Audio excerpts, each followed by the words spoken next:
When I was 22 and my cousin Cody was 23, we embarked on a series of camping adventures across Colorado, seeking the thrill of the wilderness and the freedom of the outdoors. This particular incident occurred in Ouray Forest, a place I was visiting for the first time. Though Cody, an Eagle Scout with a knack for outdoor survival, had camped there before. Our schedules, thankfully, allowed us midweek days off, which we used to escape the crowds and traffic that typically plagued weekend getaways. Cody always took the lead on these trips, his expertise guiding us through the logistics of setting up camp and navigating the wild. We parked near a picnic area and hiked about 15 minutes into the dense forest until we found a suitable clearing, large enough for our 2 tents, a portable stove, and a campfire. As always, Cody was a whirlwind of efficiency, pitching his tent in mere minutes while I fumbled through the process, taking over 20 minutes to get mine upright. It was a running joke between us, but I didn't mind. I trusted Cody's lead. Once the tents were up, we gathered stones to form a fire pit and collected firewood. Cody, ever the pragmatist, had brought fire starter and a lighter, which made the task of starting a fire far easier than traditional methods. As the sun dipped below the horizon, casting long shadows through the trees, we got a fire going and Cody began cooking. He was a master at camp cuisine, and tonight was no exception. Steaks and burgers sizzled on the portable stove, filling the air with mouth-watering aromas. Cody always went all out with food, and I was happy to let him take charge of our meals. We had bear spray on hand, just in case the scent of our dinner attracted any curious wildlife, though Cody always insisted that black bears were unlikely to bother us. The real thing to worry about in the woods, he'd say, is other people.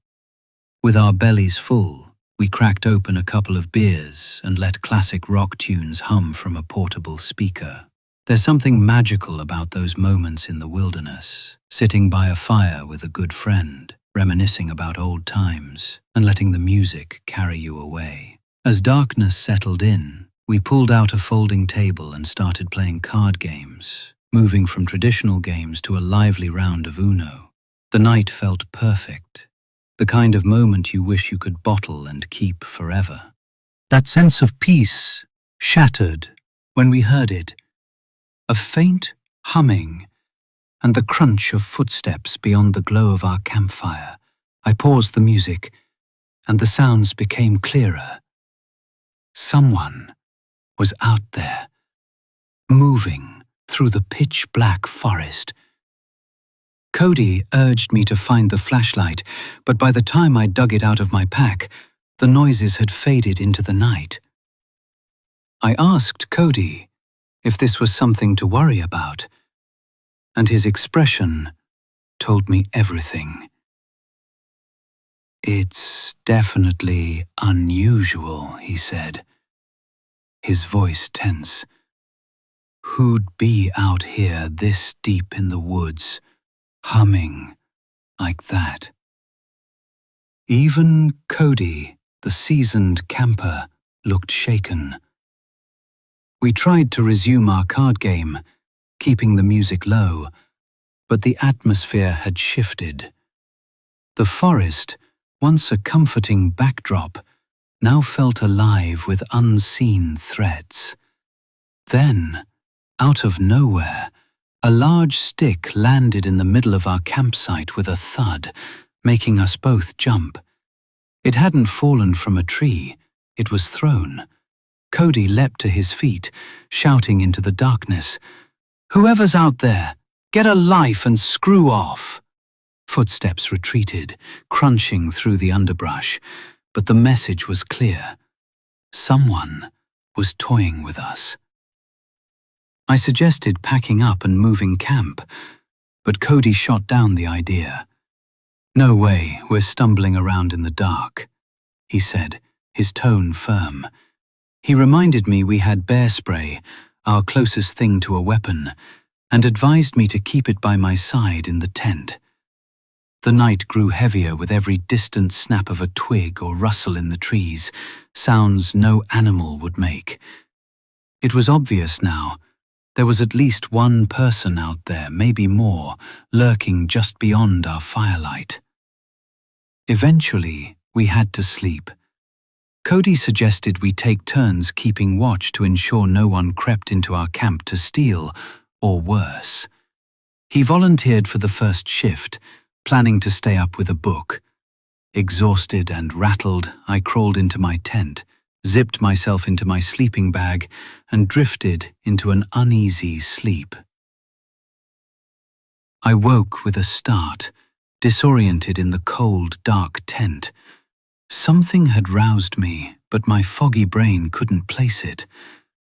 Then I saw it, a shadowy head peering through the tent flap. In the darkness, I assumed it was Cody checking on me. "Cody?" I mumbled, still half asleep. "Is it my turn?" The figure didn't respond. As my eyes adjusted, I realized I couldn't make out any facial features, just a dark silhouette. Then, with a swift zip, the tent flap closed and the figure vanished. I lay still for a moment, heart pounding, before clarity hit me like a freight train. I shot upright, listening as footsteps retreated into the night. "Cody?" I called out, louder this time. No answer. Unzipping my tent, I stumbled into the campsite. The fire was dead, and Cody was nowhere in sight. I crept to his tent, my pulse racing, and unzipped it, to find him fast asleep in his sleeping bag, completely unaware of what had just happened. Goosebumps erupted across my skin. Someone else had been at my tent. I shook Cody awake, my voice trembling as I told him what I'd seen. He snapped to attention, grabbing his bear spray and cursing himself for dozing off during his watch. He insisted I sleep in his tent for the rest of the night, but first I needed to grab my sleeping bag. As I darted back to my tent, that eerie humming started again, floating through the darkness. Cody heard it too, his face paling as he whispered for me to hurry. We scrambled into his tent, zipping it shut and clutching our bear spray like lifelines. The night dragged on, each of us taking turns staying awake, though sleep was nearly impossible. Every rustle outside sent my heart into my throat. I found myself wishing for a bear to appear, anything to replace the terror of an unknown human stalker. After what felt like an eternity, dawn finally broke, painting the forest in soft light. We packed up camp in record time, neither of us speaking much. Though we could have driven to another site and continued our trip, the idea held no appeal. We both just wanted to be home, safe behind locked doors.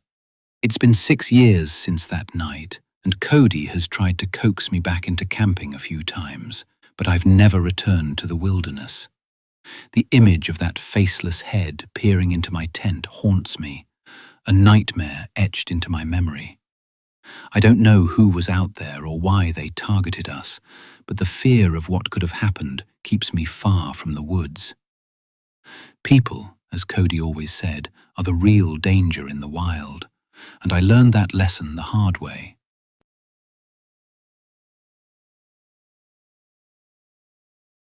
When I was in my late teens, I came into some money after my father's tragic suicide, an inheritance that carried the weight of grief. Among the assets my parents owned was a cabin near Mount Bachelor in Oregon, a place my mum could no longer afford to maintain after Dad's passing. The cabin was slated to be sold within a month, as renting it out wasn't covering the mortgage. With the paperwork being finalized, the cabin stood empty, offering me a rare opportunity to escape the chaos of my life and clear my head. I quit my job, packed my snowboarding gear, grabbed my dog Midnight, and drove up in my dad's old car to spend some time alone in the wilderness.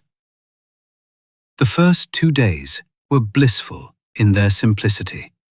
I spent my mornings playing with Midnight in the snow, tossing snowballs for him to chase, and my afternoons hitting the slopes, carving through the fresh powder. Evenings were for unwinding, playing PlayStation, listening to music, or sipping whiskey and smoking on the balcony. The crisp mountain air biting at my fingertips.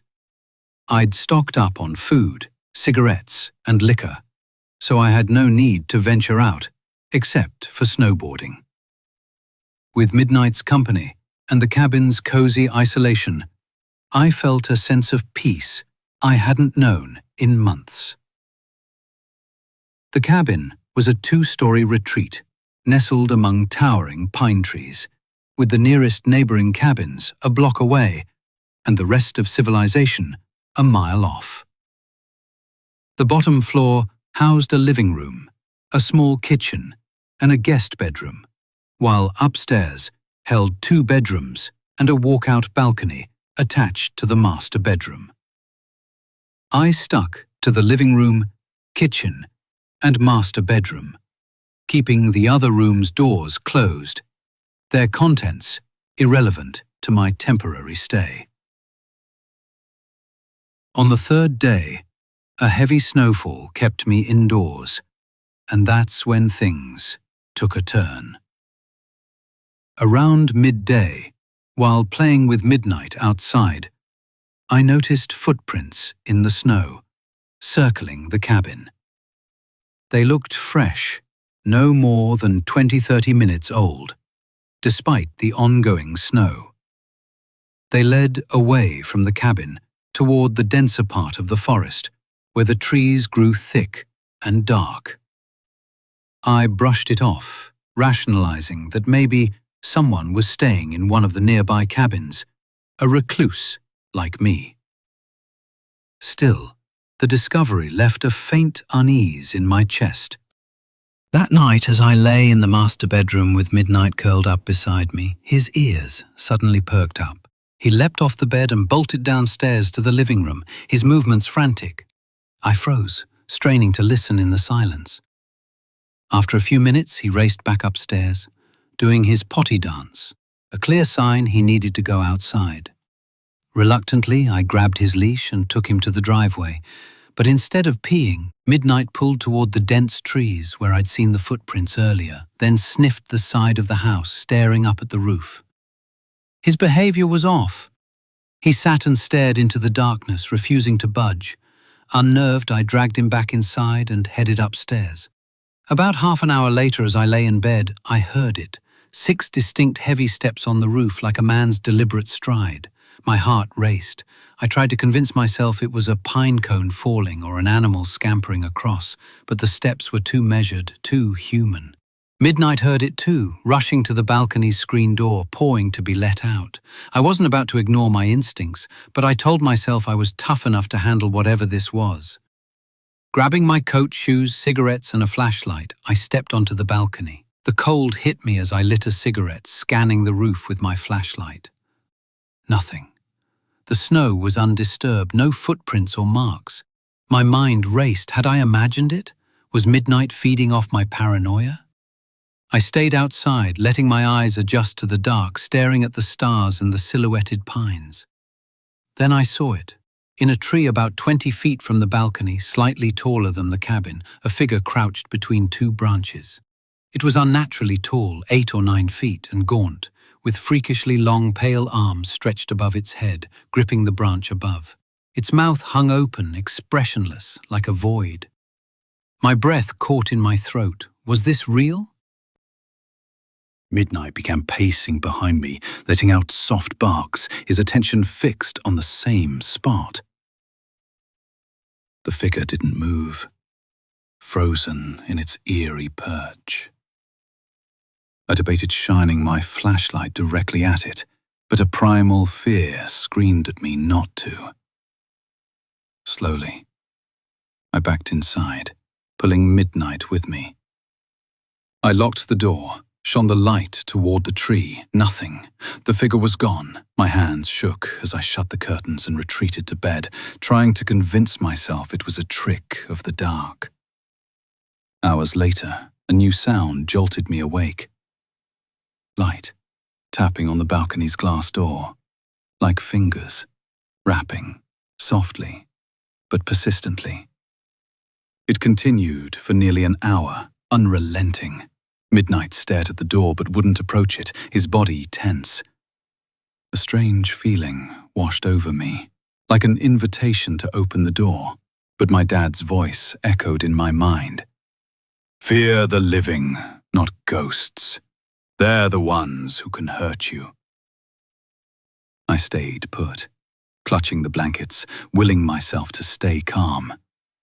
Eventually, exhaustion won, and I passed out. Morning light brought relief, but no answers.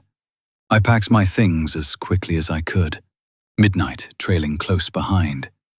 The cabin, once a sanctuary, now felt like a trap. I loaded the car and drove away. The image of that crouched figure burned into my mind.